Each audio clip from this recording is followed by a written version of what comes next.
এটা হচ্ছে গিয়া আপনার বাইক শোরুম। এই শোরুমে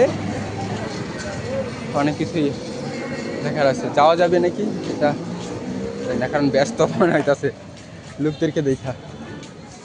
ওইটা এইগুলো হয়তো সব টায়ার। এটা রাস্তাটা কোন দিক দিয়ে গেছে ট্রাভেল ব্লগার, ট্রাভেল ব্লগার মানুষ ক্যামেরাতে ওঠার জন্য অনেক পাগল হয়ে যায়। শেরপুর শহরটা অনেক সুন্দর, বাট যদি আপনি সুন্দর করে উপভোগ করতে চান তাহলে আপনি গজনি যেতে পারেন। আমি ওখানে কখনো যাই নাই। শেরপুর শহরটা উপভোগ করতে হলে আপনি গজনি যাবেন, এখানে অনেক সুন্দর সুন্দর জিনিস পেতে পারেন। পাহাড় থেকে অনেক কিছু আছে। আজকে অনেক কষ্ট হয়ে গেছে, কারণ একটা জিনিস জানেন কি, যে রোজা রাখা এমনি ব্লক করাটা এটা কষ্টকর হয়ে যায়।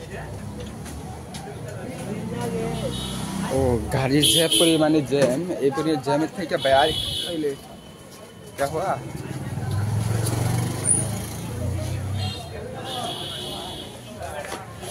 আসসালামু আলাইকুম।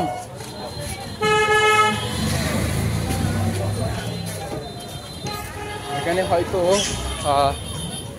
একটা জিনিস আমি মিস করে ফেলছি। সামনে আবার আপনার বড় একটা বাজার ছিল,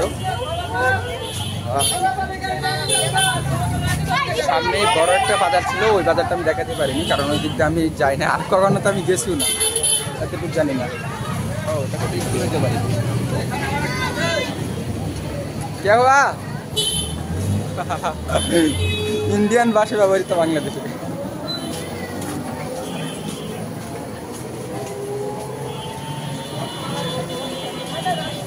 ও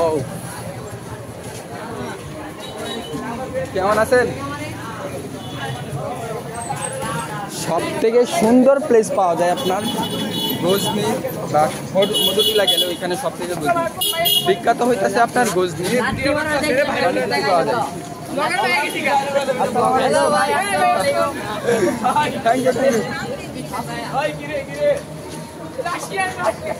এটা হইতেছে মানে মানুষের সব থেকে একটা ভালো আচরণগুলো আমার কাছে অনেক ভালো লাগে। Bike rider.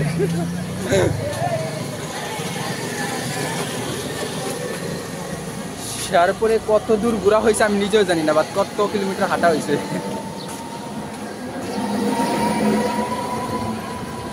শেরপুরে সব থেকে বিখ্যাত একটা খাবারের নাম হচ্ছে কি আপনার ছানা পায়েস। ওই খাবারটা আমি বহুতবার ট্রাই করছি, বাট ভিডিওতে কখনো তুলতে পারি না। অন্য এক সময় ভিডিওতে ছানা পায়েসে ভিডিওতে তুলবো। ছানা পায়েস হইতেছে যে আপনার দুধ দিয়ে তৈরি করা হয়, মজা লাগে অনেক। মানে শেরপুর যেটার জন্য বিখ্যাত, এই জিনিসটা একদিন খাওয়া হবে, ভিডিওতে তুলবো।